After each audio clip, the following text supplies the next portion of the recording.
Welcome. I'm Lizzie Brooks and I'm so glad you're here. Today's class is Hips and Shoulders Revive Yoga. We are going to be feeling so much better after this is over, so come on and join me on your mat.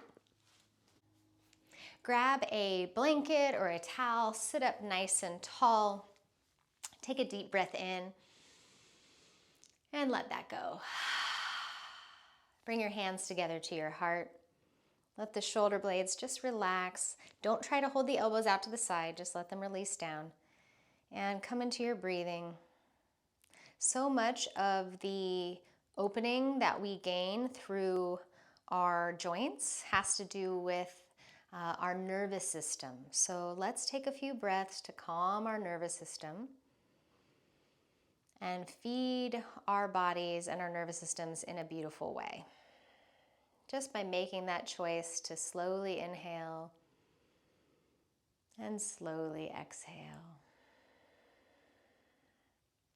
Set your intention for this practice. As always, make it something attainable and easy, a word or a phrase. Oftentimes, mine is just healing or health because it's broad and you can have healing and health on all sorts of levels. But whatever you choose, it'll be right.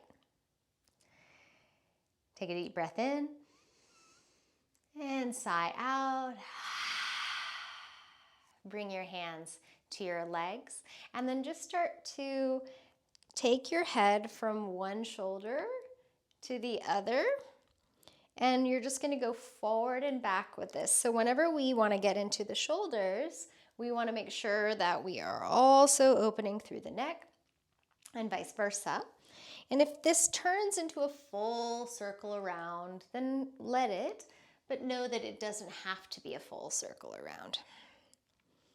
And then hang the head towards the midline, and one vertebra at a time, take the head all the way back up, and sigh when you get there. Okay, so bring your legs forward. And you can either sit on your propping or take that off. Lean back a little bit, just like you have not a care in the world. Shake it out. Shake out through the legs. Find the joints. Move the toes around and the ankles. We're just bringing some blood flow here. And then from here, I'm going to go ahead and move that away just because we're going to tilt a little bit here. Take your fingertips and point them towards you. Bend your knees and put your feet roughly hips distance apart. Roll your shoulder blades onto your back and lift your sternum. So here we are getting into that open heart while we work the paraspinal muscles. Now press into the floor a little bit more. Inhale and exhale, let that soften. One more time, press into the floor. Lengthen, open, stretch from the sternum to the head of the arm bones. And soften. Now turn your fingertips back, so we're changing the rotation of the shoulder a bit here, so from internal to external. Roll the shoulders back, lift the heart. You might be able to lift even higher here because of the orientation of the hands, and soften. And just one more time, really getting into those shoulders in a gorgeous way, and soften. Step the feet a little further forward, roll the shoulders back, and just begin your slow movement into seated cat-cow. Inhale might take you up, exhale might round you back. And we're just getting into the spine and the hips connection and the shoulder connection. We're surprised we're all connected. And then we're going to roll all the way down. Now you can make this more core work by letting go of the legs, or you can hold on to the legs and roll down. From here, bringing it into the hips, extending the left leg, bringing the right leg in. Put some energy through that left leg. Switch sides. Left leg in, right leg reaches, really pressing through that right leg and continuing to breathe. One more time each side, letting the hips wake up, stretching through those hip flexors, and then of course the glutes on the other side. Both knees come in, point and flex through those ankles, and we'll start to rock and roll. Now, keep your spine rounded as you rock and roll. Feet come back towards the face to help you roll back and come forward to help you roll up. If rolling doesn't work, just come to seated, however that feels good. We'll come into an all-fours position, and I do recommend patting your knees with whatever you got and coming into all fours. From here, rounding the spine, opening between the shoulder blades, and then reversing that all the way to heart lifting, hips lifting. So we're just doing our cat-cow. Again, we're really looking for the hip and the spine and shoulder connection and allowing space to come through and more blood flow and more lymphatic flow as well. And then from here, we'll take our right hand and we'll root it down a little bit more and bring our left arm alongside of the body. So you're reaching. You'll start to feel not only is your core working more, but your right arm's gonna work more as well as your left. Breathing here. And we're gonna swim that left arm. I'm gonna move over a little bit. I'm gonna swim that left arm to the side and all the way forward until the palm faces in and you're reaching forward. Then swim that left arm back and all the way alongside of the body. Now you can turn the palms in different directions depending on what feels good. We'll swim back forward, straight arm, and all the way back. Nice stabilization through that core. Take that hand down. Tuck your toes, downward facing dog. If you need to stay in child's pose today instead of downward dogs, then absolutely do that. Pedal it out, alternately bending one knee and the other as we start to lengthen through the back of the legs. And then reach the heels. Think about them going back rather than down. Take an inhale and exhale, lower the knees. Bring yourself into core stabilization, so the organs drawing gently towards the spine. Root the left palm, reach the right arm alongside of the body, and breathe here. As you feel ready, we'll take that right arm out to the side and then forward palm facing in. To the side and alongside of the body. And do that again, reaching it forward, palms facing in. Check in, are you using your core? Has it collapsed? Draw that front of the core and depth of the core a little bit in towards the spine and reach the right arm straight back, working the triceps there. Lower the right hand down. Tuck your toes, downward facing dog. Turn your heels in like you're doing a plie, but take yourself heels are about maybe 6 inches apart. Take your heart and push it through your upper arm. So you're finding a cobra in your back in this downward dog. So much more back bend than a classic downward dog. And press into the outer edges of your feet until you now feel the IT bands getting some sensation and the structures around the IT bands. Deep breath here and sigh that out. Lift the heels, and you're going to lower your knees in. So the heels are going to kind of turn out, and the knees are going to come close together and turn in. So you're inwardly rotated, okay? Now we're going to lift back up and go back into the plie, press the heart back. Lift the heels up, turn them out to the sides, bend the knees in towards each other. This is coming from the hips, not the knees. We don't want to torque the knees. It's coming from internal rotation at the hips. Lift the knees up, turn the heels back in, downward dog with the back bend and the heels in. One more time. Lift and turn the heels out. Bend the knees in. And tuck the toes and come into classic downward facing dog. Root into your palms. Actively lift the right leg. And now explore this hip. So I love just giving the option of exploration. What that means is that you're finding your tension and you're finding what you need versus a teacher telling you what maybe the teacher needs in her hips, right? Or his hips or their hips. So make sure you find something, and maybe you want to pause and breathe in a certain area. Go ahead and allow that. This is a revival of the hips. And slowly lower that down. You guessed it. You got another leg. We got to explore that. Revive that hip and find new ways of moving within a safe realm, okay? So you're not going into big movements that don't feel right, of course. And playing here. If you want to hold a little bit without holding the breath, do that. and then slowly taking that foot down. Lower to the knees and come into a comfortable seat. So feel free to come into a hero pose, sitting on your heels or sitting on a block. If you're in a Sukhasana or Siddhasana or even just crossing the legs, that's just fine too. Interlace your fingers, press the palms away from you, lift the arms up. We'll take itty bitty baby twists side to side as we delaminate under the shoulder blades and give ourselves a movement and a shape that we're not used to making. That's very good for us. Inhale, center, and exhale, float the arms down. Roll the shoulders a few times, down and back. Now this one's very awkward. I'm gonna show you from behind. You're gonna interlace your fingers onto kind of the waist, the kind of smallest part of the low back, and then you're going to draw your elbows forward as if someone was handing you a beach ball and you wanted to hold it between your elbows in front of you, which you would never do unless you were kind of nuts, but hey, maybe we're nuts. And then, oh, are you feeling that? I know I am. That's a new stretch for most of us, but very good for reviving the shoulders. And we'll reverse that by taking the heels of the hands closer, interlacing the fingers, and reaching the knuckles diagonally back and maybe lifting the sternum. If that's too much, just reach here and don't feel that you need to back bend much. You don't have to. Inhale and exhale, shake that on out.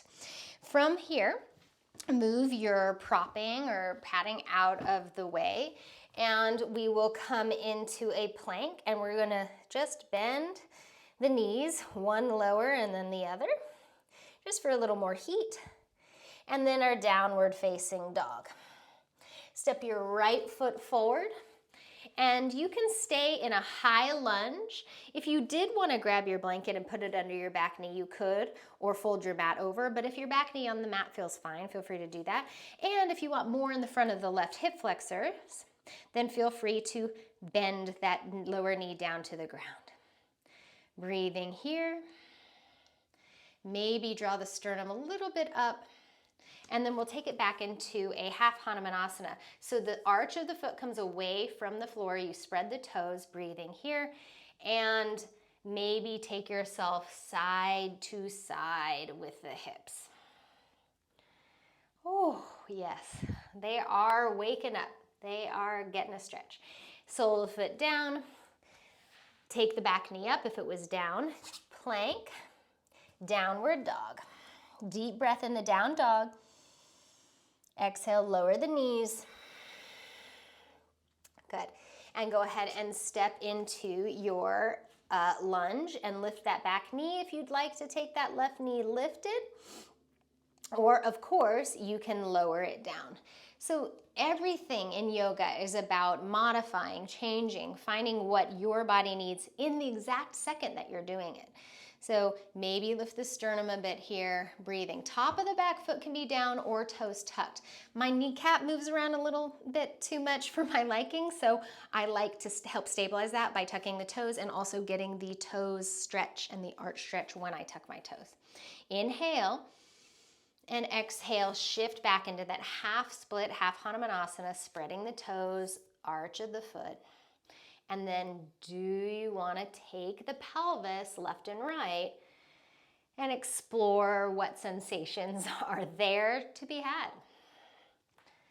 Oh, I am just snap, crackle, and popping all over, which is normal and nothing to worry about unless there's, pain, which there's not. Sole of the foot down. And lifting the back knee if it was down. And then we'll come back into a momentary plank to downward facing dog. Lower down to the knees and shift into another seated position. This time I'm changing my seated position just for variety's sake, and the body needs variety. So let's go ahead and do that. And from here, we'll reach our arms out to the sides, turn the palms up. Now, you probably will want to take your hands lower than the shoulders, lift the sternum a bit, and then plug your thumbs back any amount. So they don't have to go way far back for this to be impactful across the chest and the shoulders and pecs. And then neutralize the back bend as the arms come up. And exhale, bring your hands to your heart. This time interlace and press your hands forward or any amount diagonally down and round and open and shimmy very slowly side to side and see, is there some area you can get to under and around those shoulder blades that really need it. Use your breath to get there. Inhale, take the arms up. Exhale, float the arms down, roll the shoulders around a few times. Now, the next stretch, some of you will feel and some of you will feel less. It depends on the tension in your shoulders. So go ahead and you're even within the muscles of the arm. So you can take one arm, cross it over, and move the scapula up and down. Instead of holding on at the forearm, I like to hold on higher up. It just really makes me feel like I'm getting into that a little bit more. Up and down, and then we'll release that, palm turns up, and we're gonna allow ourselves to continue to turn and even turn our torso in that direction. I'll come a little further forward and reach back any amount. Then from here, as you've allowed your torso to turn, now keep your arm any amount back, but turn your torso forward. And yes, your arm will come more forward, okay? Inhale, don't overdo it. Exhale, turn the palm down and release. Ooh, roll that out. Cross the other arm, and I have my mic here, so I'm gonna do a little less, but you'll do more than me. And up and down with the shoulder, delaminating there. Check in with the jaw, check in with the neck. Try to soften from the inner ears all the way to the jawbone. And then from here, release that, turn the palm up, and allow yourself to kind of watch that hand as you turn the torso and take the arm back. Breathing. And then any amount, you'll turn the gaze and the torso more forward as you keep the arm slightly back. No, it's not going to stay as far back because you're turning the whole torso, which it's connected to, forward. Inhale. Exhale, turn the palm down. Take it to the leg, roll the shoulders around a few times, and let's go back into the neck. Back into the sweetness of that neck. Again, it could be a full circle or not. And it's really not a circle, it's some odd shape. And let the head hang towards the heart, and one vertebra at a time, take it all the way back up. Sigh when you get there. And let's roll on to our backs. Yippee! And cross one knee over the other. Conversely, you could do ankle to knee and draw that in. So you want to draw in whatever you can reach. You can even take your hand through the triangle in the middle if you're doing this pose, or just grab wherever feels safe and feels good. And I love both of these postures, integrating a rock left and right, maybe even hanging out on one side a little bit longer, and you're like, oh, I didn't know that was there. Yes, just breathe when you find the uh-oh points, right? And come back to center. Unwind in whichever posture you took on one side, take that on the other side. And maybe find some slow motion movement along with connected and deep breathing. The breathing really helps this space happen, because the nervous system isn't trying to protect you, because you're in that slow, sweet breath, and the body says, oh, okay, this is safe, I can do this. And unwind, let's get into that groin, let the knees open, and we'll point the knees away and back, knees away and back, and just one more time, pelvis changing positions as we open the groin. Bring the soles of the feet to the floor.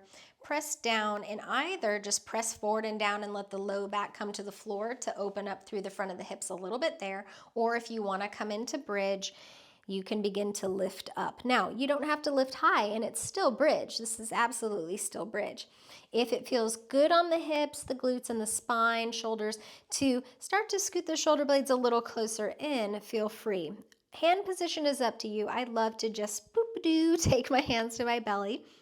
If you want more shoulder opening, you can use an interlacing here, kind of like we did earlier, or reach towards the heels just actively. It's totally up to you. These are your shoulders, your hips. Inhale is here. Exhale, lower half of the way down. Inhale. And exhale, lower all the way down. Draw the knees in and rock side to side. Ooh, well, that class wasn't long, but we sure got into those hips and shoulders, didn't we? So I would recommend a Shavasana. I always recommend a Shavasana. I will do a little one here with you.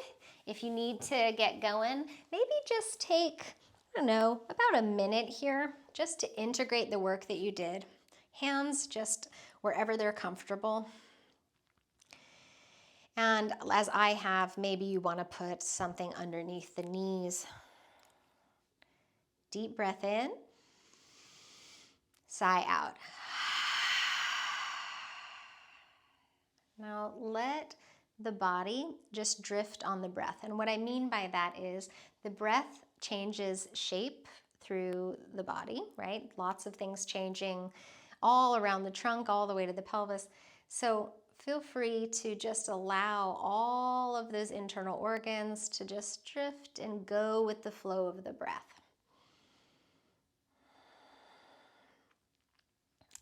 Release any overholding at the pit of the pelvis and right there in the connection points where the femurs sit into the pelvis as well. Let that go. If you have any feelings of condensing around the heart, see if every exhale can soften the holdings and further settle around your heart. Swallow and relax the throat and the jaw.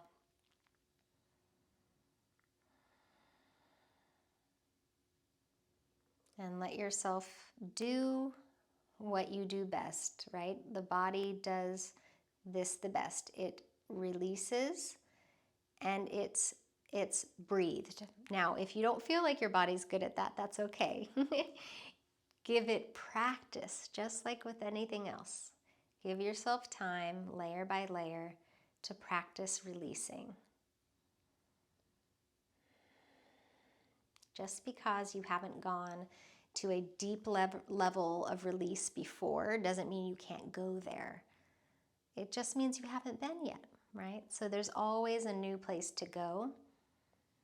We just have to allow in new ways.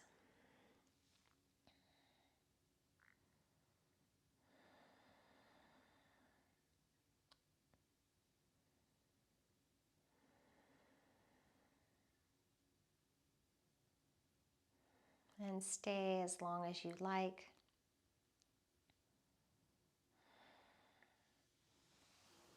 Thank you so much for being here and for taking that time to get into these areas where oftentimes we are holding on and we just need to kind of check in and let go. Thank you again. Have a beautiful day. Namaste.